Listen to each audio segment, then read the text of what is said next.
कि गजब गजब के लोग बजग में स्वार्थी भइल समाज हो। दुख में कहाँ बा केहू संगतिया ई दुनिया में आज हो। कि हित परित हिताई मिताई जात छोड़ देला। हित परित हिताई मिताई जात छोड़ देला। जब समय होला कमजोर कि जब समय होला कमजोर तोहर कोई साथ छोड़ देला। जब समय होला कमजोर तोहर कोई साथ छोड़ देला। हित परित हिताई मिताई जात छोड़ देला। हित परित हिताई मिताई जात छोड़ देला। जब समय होला कमजोर जब समय होला कमजोर तोहर कोई साथ छोड़ देला। जब समय होला कमजोर तोहर कोई साथ छोड़ देला।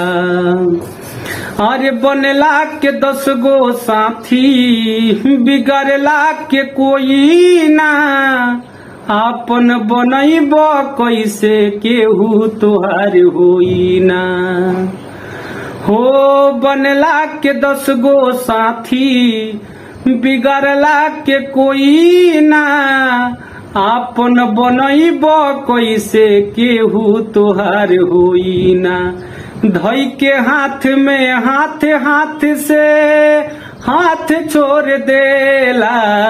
धई के हाथ में हाथ हाथ से हाथ छोड़ देला। जब समय होला कमजोर कि जब समय होला कमजोर तोहर कोई साथ छोड़ देला। जब समय होला कमजोर तोहर कोई साथ छोड़ देला। अरे अखिया से लोर गिरे नहीं पोछवैया। केहू ना सहैया होला सितम के समैया। हो अखिया से लोर गिरे नहीं पोछवैया। केहू ना सहैया होला सितम के समैया। धर्म कर्म रीति और रिश्ता नाता छोड़ देला। धर्म कर्म रीति और निष्ठा नाता छोड़ देला। जब समय होला कमजोर कि जब समय होला कमजोर तोहर कोई साथ छोड़ देला।